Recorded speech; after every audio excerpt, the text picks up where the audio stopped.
Okay, so this is Grandma. She's my old Singer 401A, who I inherited from my grandmother via my mother, via my cousin, and now it came to me. I got her. She was in pretty bad shape, fairly well neglected.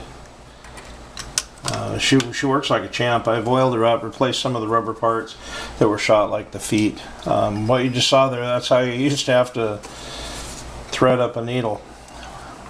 None of the old machines had these fancy new needle threaders. I've got a brother that it has that, and it's pretty slick. Here, I'll show a little bit for you so you can hear how Grandma works. She's really a thing of beauty.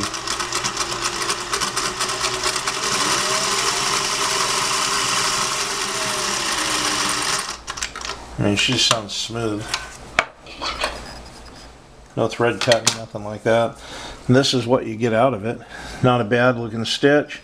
The mechanism for this sewing machine up here, this tensioning mechanism, is not the one that came with it. The one that came with it was a little silver affair that looked like something more befitting of the 50s. This is something later from the 60s that either my mother or my grandmother had picked up and meant to change out. I had a broken tensioner up here on top that really didn't work very well, so I was able to rebuild it with these parts and what was left over from some other stuff. The main shaft itself was broken, so we swapped out the shaft. I had these parts, was able to put it all together, and it works really good now. I am able to sew on just about anything I want. I've sewed leather, denim, fine cotton.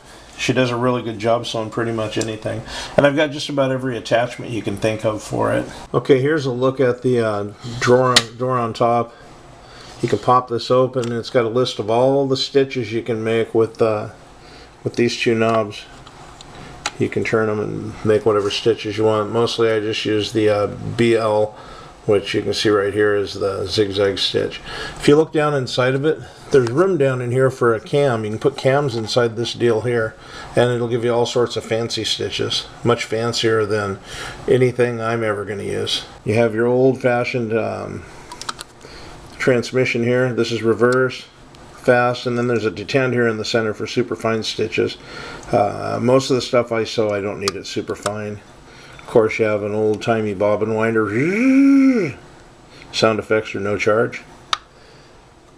You have a spot down here for your thread to do a bobbin winder, but I don't do that. Typically, I run the Industrial Revolution thread holder. I like it better. I can run cones. Cones are about half as expensive as everything else. This will run your throat plate up and down or unlock it, which lifts that up. Let's take a look at where the bobbin lives. Hey, there he is. Hi, Mr. Bobbin. You can see down in here it gets pretty cruddy. It gets a lot of lint and whatnot, so I have to change it out. The light bulb that's in this machine was from, goodness knows, I think probably my grandmother put it in there. Like I say, I had to put new feet on it. There you go. There's that fancy, I don't know what you call it, like a badge, I guess. Just in case you didn't know how to set the tension or how to thread your machine, right there, there you go. There's a diagram, shows you how to do it. Your tensioning knob is up here, and it actually runs this guy up and down on top of a plate. You see everything going in there. It's getting kind of dusty. I really need to clean it and give it another lubrication. I've been sewing a lot with it lately though, so it hasn't gotten the kind of love that it probably wants. You gotta have one of these if you're gonna run one of these old machines. It's a threading, I don't know what it's called, a threading tool. You just take it and stick it through the hole, pull your thread back through. Pretty cool. Okay, like I said, I got a whole bunch of attachments and stuff with it. This is one of the original Singer fashion discs that came with it. You can see inside, it's just a little cam. It's got a little picture of the stitch that it does right here on the bottom edge. It's kind of a weird heartbeat looking zigzag stitch, so maybe if you're a cardiologist, that'd be cool for you. I have never ever used it. Maybe someday I will, but right now I haven't. It also came with this, which is a darning and embroidery attachment. Here's the little book that comes with it. It tells you how to use it. You can tell by the font and the pictures it's really quite old, probably from the 50s. And here's your darning and embroidery attachment foot.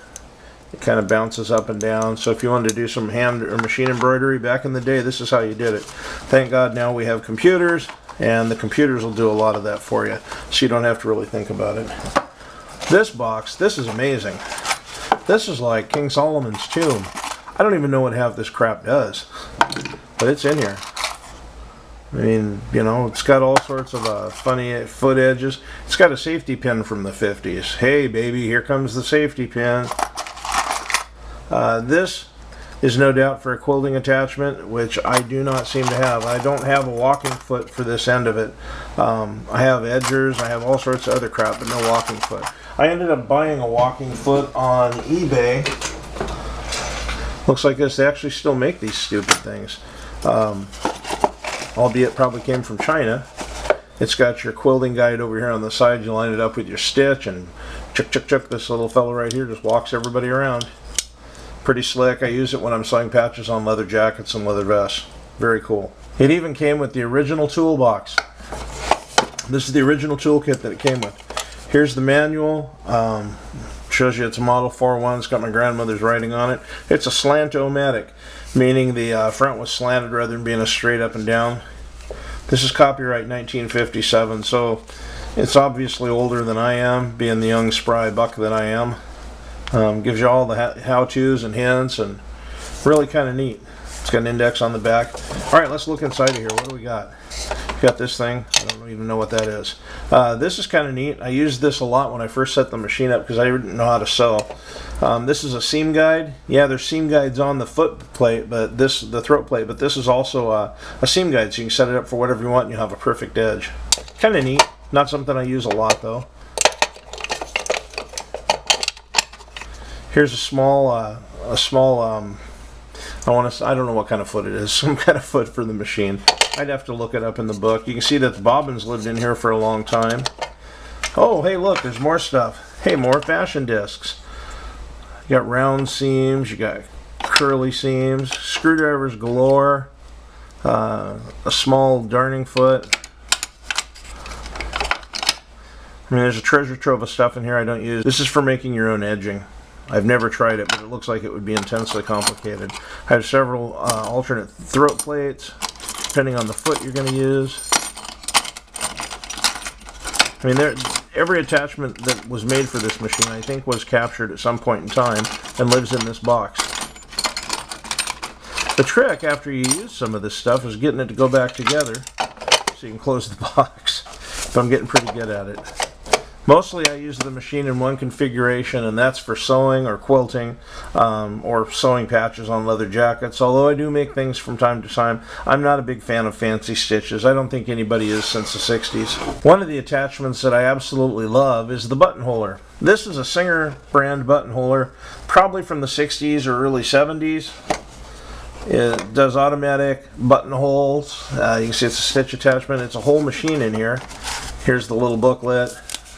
Yeah, it has a date on it, 1960, so it's a later period than the machine, a little bit. It's kind of a funny looking little book, but it shows you how to run it. The whole idea is, it's got this monster that has to go in there to hold it still. The whole idea is that it does all the work for you, rather than the new machines where you have to move everything around. I like this, but let me show you what I've got over here. This is the newer one. I've actually got a professional buttonhole er that's from Singer themselves. Oh, look at that. Isn't that a thing of beauty? What's new for tomorrow is at Singer today. Hey, it is tomorrow. Let's look and we'll see what we got. Here's a book. You got to have a book. And it looks a lot like the other one. And it is a lot like the other one, except there's a couple differences. You don't have to have that big monster magnet thing going on it to try and hold it still. This is the plate you put in down in the throat, and everything just walks on this. Your fabric slides across this. Works really good. You pop this feller open, and there's a slot here where you can put in one of these discs. Now these discs on the back, they show you a picture of what they are and how big they are. Once you put that in there, and it's kind of a pain in the neck, they only go in one way, and of course I'm trying to put it in the wrong way, so what do you expect, I guess, right? So anyway, once that's in there, it's got a little raceway that when this lever goes, it pulls the whole assembly around, and I don't know if you can see it or not, but it's pulling it forward. It will actually run the whole button through the whole piece of fabric through the buttonholing process without any intervention from you. So it's kind of a hands-off deal. It's like a little robot. You put your deal in there. You center it up, you focus this on where you want it to be, you put this in the center of it, and you start it, and it'll come over, go down, come back, and it just sews you a beautiful buttonhole. The only thing that's left to do once you're done with it is cut it out with a pair of scissors. Very cool. And I use this a lot, actually. My wife's very good with the buttonhole Er on the Brother machine. I'm not that good with the Brother machine. I'm not real good with technology. Well, I guess obviously I'm good with 20th century technology, but this 21st century stuff's a little different. So there you go, that's the buttonhole Er. I really love that thing. If it would fit on my Brother, I'd probably use it on there too, but it fits mostly on my Singer. That's what it was made for.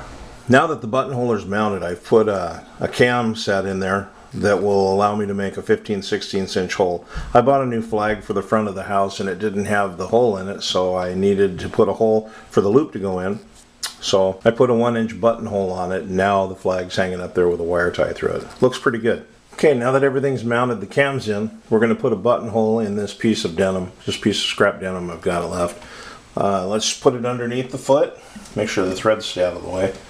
Put it underneath the foot, and there's marks on here to tell you exactly where you want to line it up at. And it's this little metal tang right down here. I don't know if you can see it or not. This little metal tang is going to be at the bottom end of your buttonhole. So let's put it right there. Drop our foot. Now, this is the hard part. All you have to do, literally, is just push the button down and let her eat.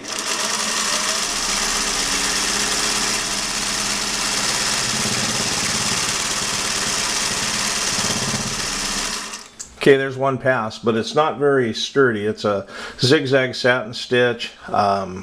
It would probably be okay, but I think 2 passes looks better and it holds up better. That's what I've done on the pass, so let's give it another round.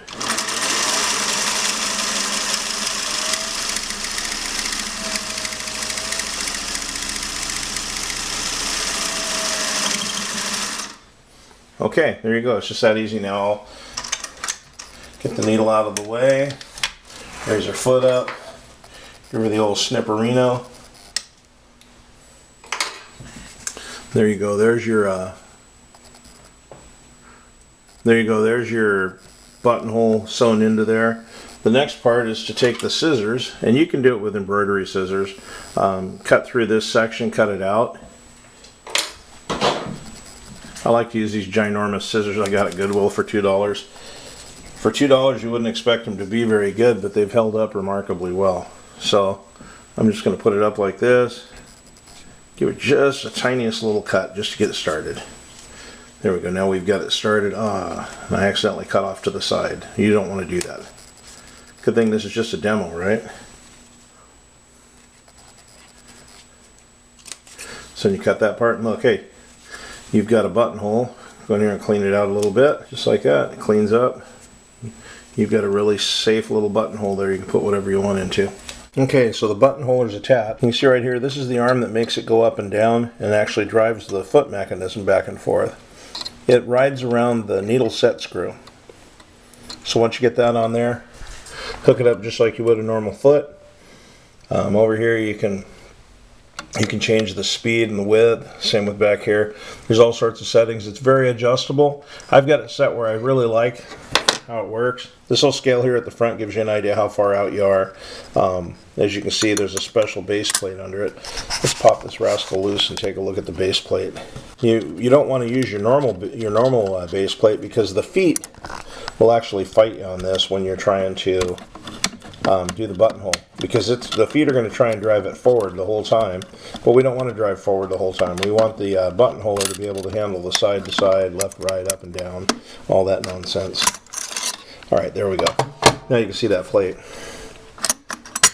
Pop that up. You can take it out.